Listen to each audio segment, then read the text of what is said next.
Hello, this is Faith at Faith and Books. How are you doing? My daughter and her fiance made an little intro clip with the title of my channel. So I'm going to try, if I remember, they told me how to edit it in. I'm going to try and edit it in right now.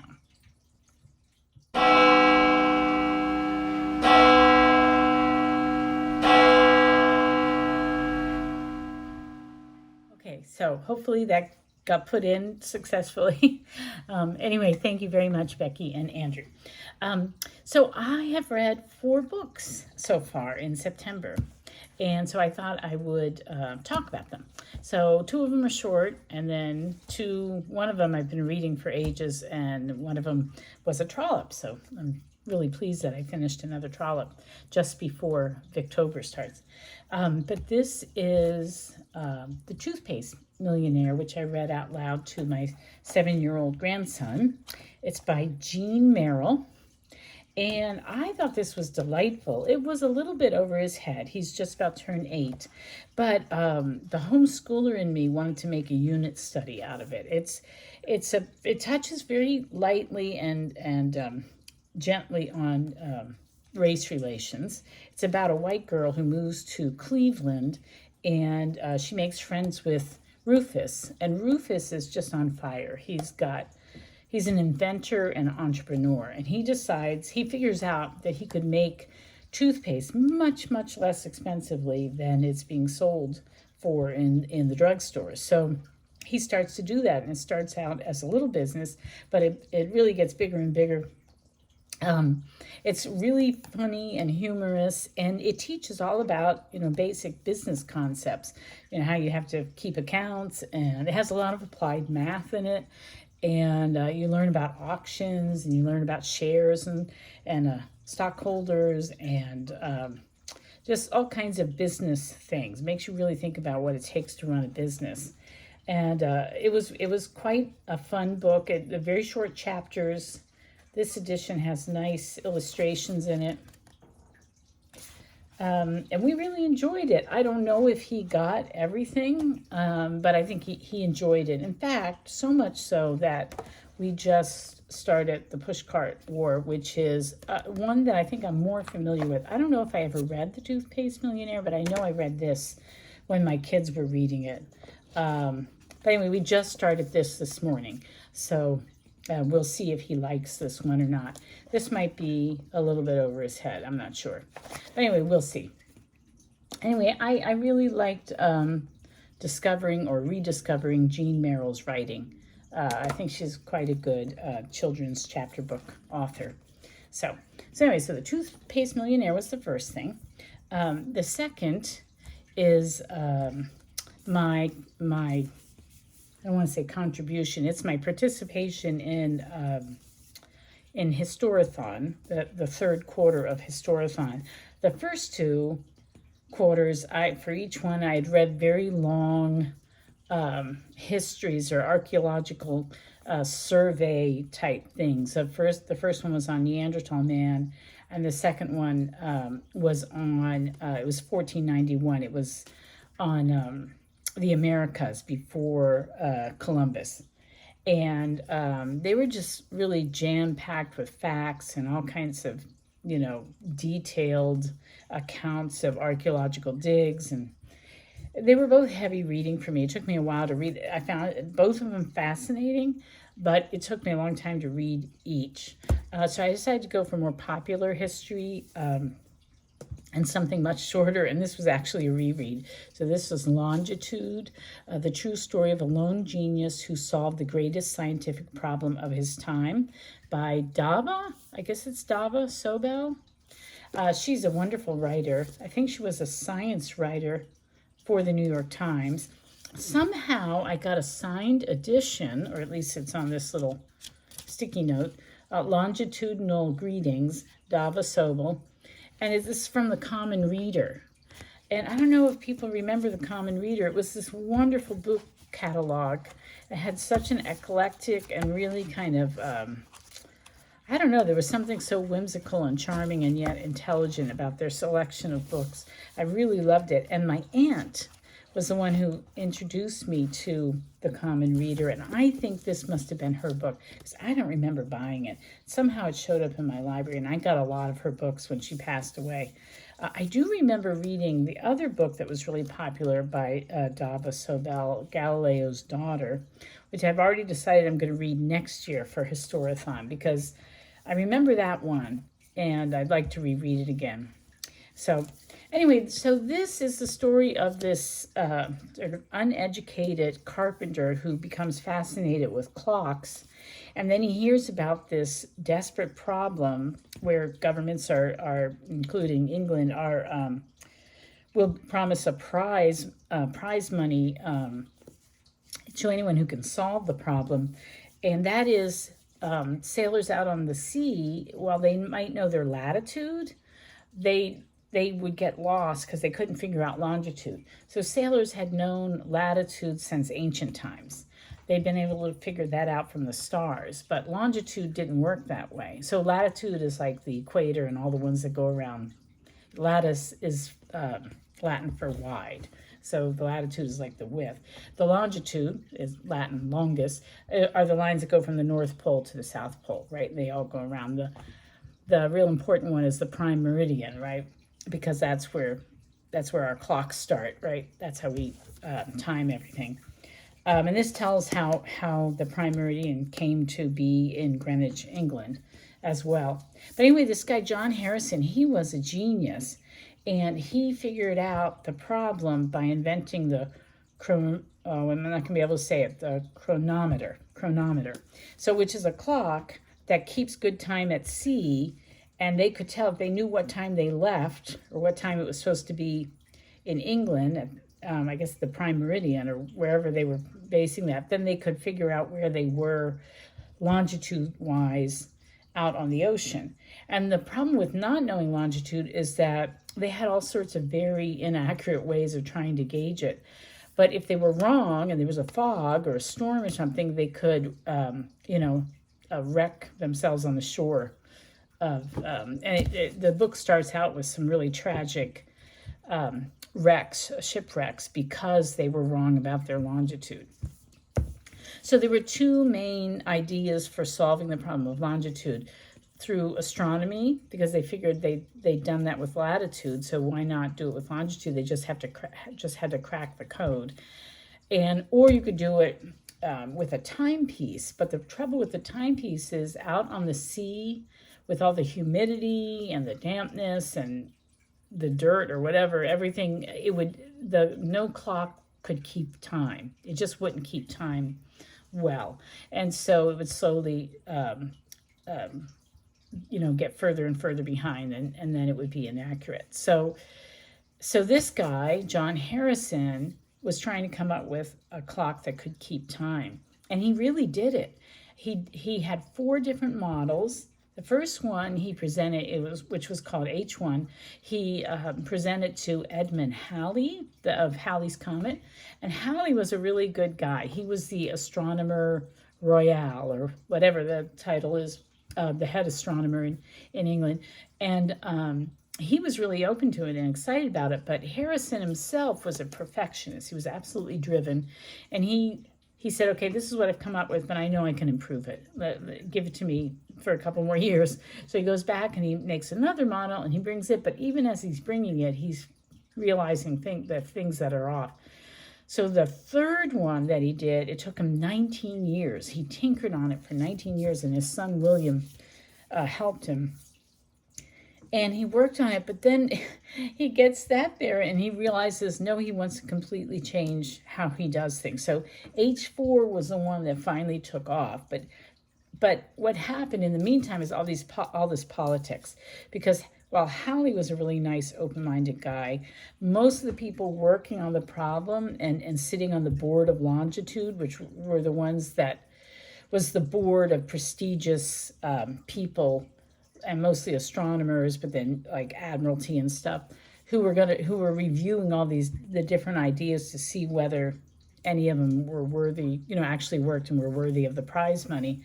Halley was nice, but then the ones that came after him, got more and more invested in the astronomical approach rather than the timepiece approach. And the last one, Neville Mescaline, was absolutely evil. He sabotaged his work. He went and confiscated and then probably pretty obviously sabotaged it. And he was just awful because he was really, really invested in the lunar approach, which was, and I didn't understand the science or the math, but it was something to do with reading the moon and the distance of the moon from the sun and then doing these equations to figure it out. And the thing about that approach is the moon's only present for a certain amount of time during the month. And if it's stormy or foggy, they can't read the moon. But also, to do the actual calculations took 4 hours.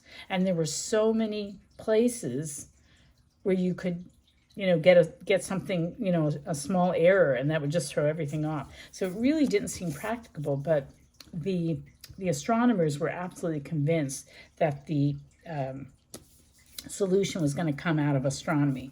And so they were very, very biased, which made me think, we are so convinced that men of science are objective and, evidence-driven.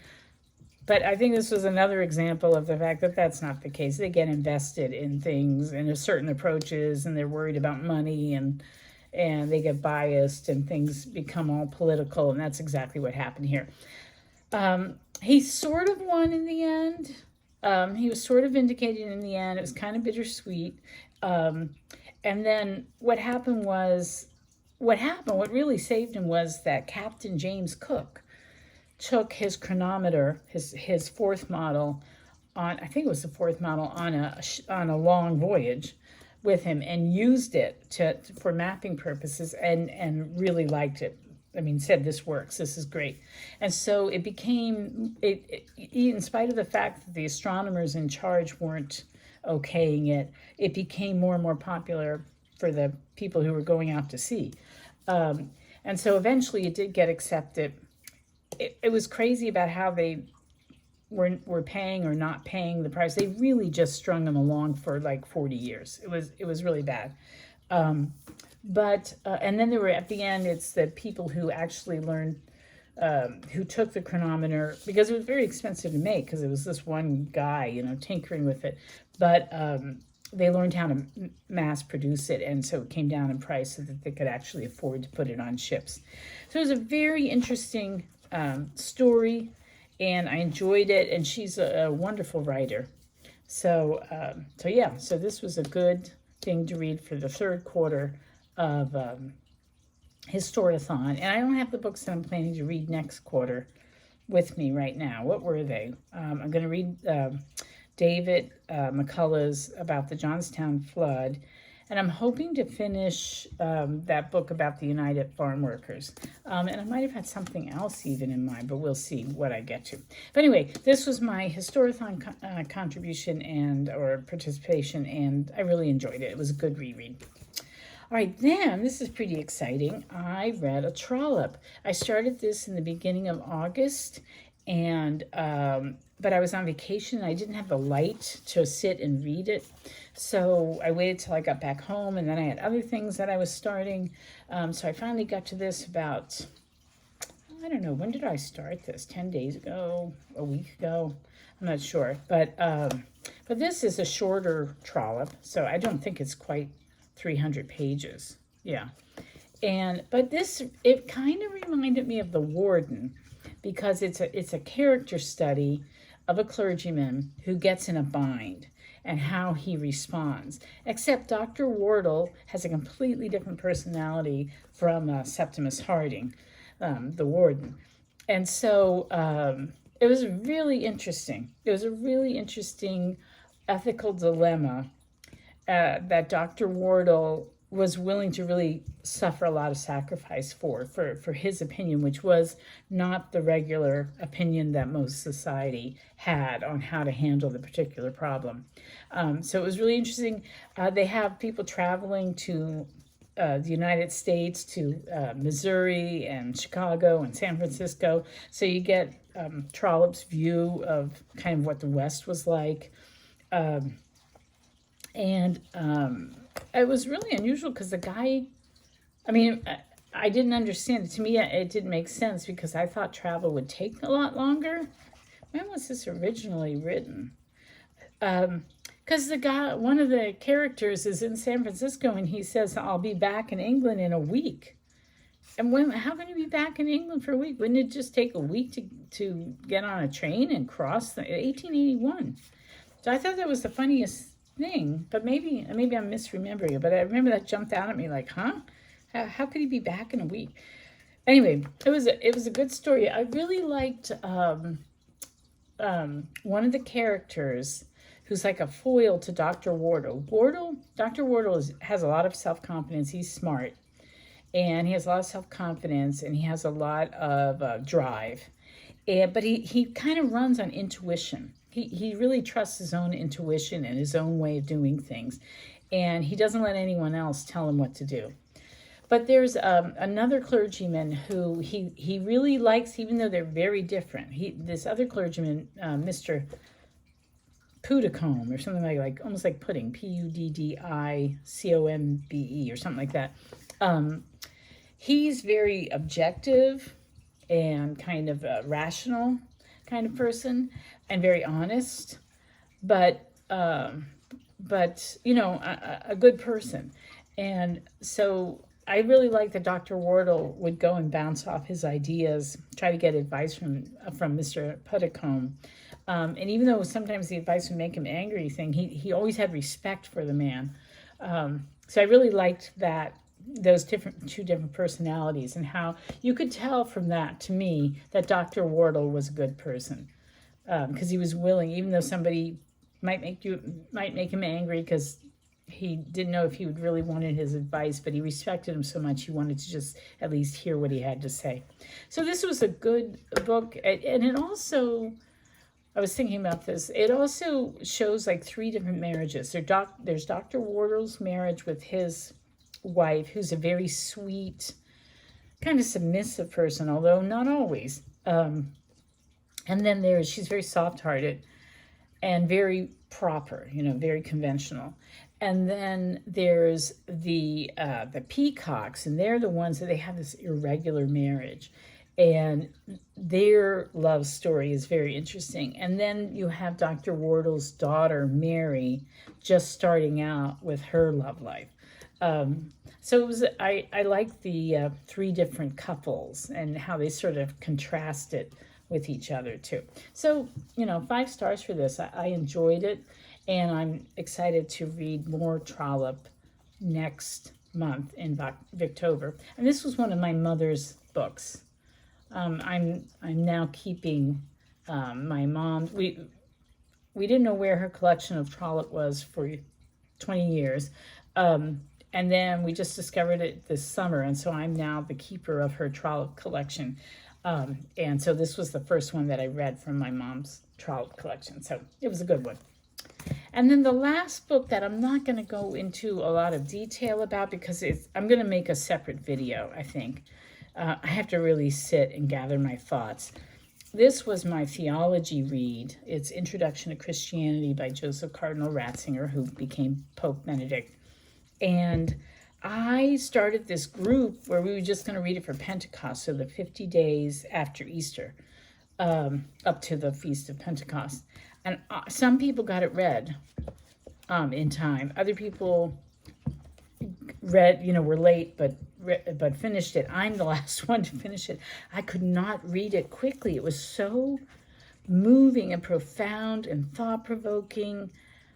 I would just read a few pages and just, you know, I just have to, and I couldn't even read it every day. Like some days I just didn't have the attention span or whatever. I was too tired and I knew I couldn't focus. So it took me a long time to read it, like 6 months, right? I think it's about 6 months. But I loved it. I found it profoundly moving, and I want to talk about it in depth, and I'm going to make my own, I'm going to make a video just on it. So now, though, that I'm done with this, I'm finally moving on to a book that I thought I would get started this summer, and it's Thomas Merton, The Seven-Story Mountain, which is, well, it's called An Autobiography of Faith. This is much lighter to read. He's really funny. Wait, I have to read you something. Okay. All right. So he's talking about, so he had a very unconventional childhood, and part of the time he was raised by his grandfather and grandmother up in, I think they were up in upstate New York, or no, Long Island. I think it's on Long Island. And he called his grandfather Pop and his grandmother Bon Maman. This is in the 1920s he's talking about. Pop and Bon Maman's other heroes were Doug and Mary. So his grandfather, Pop, made money. He was a publisher, or he worked at what is it? Dunnett and Grosset and Dunlap, so a book publisher. And he got the idea to put Hollywood, like if Hollywood had made a film, like say Ben-Hur, to put those pictures in a book and republish them like in cheap paperbacks, but with scenes from the movies. And they were in every drugstore, and they were really popular. And this made him money. And he's Merton says that that's what got them through the Depression, that he had come up with that idea. But so he was a real movie fan. They'd gone to Hollywood and met some of the stars because he was part of this book deal. So they really kind of worshipped Hollywood. He's saying that was really, their religion was Hollywood. So Pop and Maman's other heroes were Doug and Mary. I admit that what with Robin Hood and the Thief of Baghdad, we all paid Douglas Fairbanks a somewhat corrupt form of hyperdulia, although neither I nor John Paul, his younger brother, could get excited over Mary Pickford. But to Pop and Bon Maman, Doug and Mary seemed to sum up every possible human ideal. In them, there was all perfection of beauty and wit, majesty, grace and decorum, bravery and love, gaiety and tenderness, all virtues and every admirable moral sentiment, truth, justice, honor, piety, loyalty, zeal, trust, citizenship, valor, and above all, marital fidelity. Day after day, these two gods were extolled for the perfection of their mutual love, their glorious, simple, sincere, pious, faithful, conjugal devotion to one another. Everything that was good, plain, trusting, middle-class optimism could devise was gathered up into one big sentimental holocaust of praise by my innocent and tender-hearted grandparents and laid at the feet of Doug and Mary. It was a sad day in our family when Doug and Mary were divorced. Anyway, he's a really good writer. I'm enjoying it very much. So, yeah, so that's what I'm doing now. All right, so that's long enough, and I will talk to you later. Not sure what I'm going to do next video-wise, but I hope you're all doing well.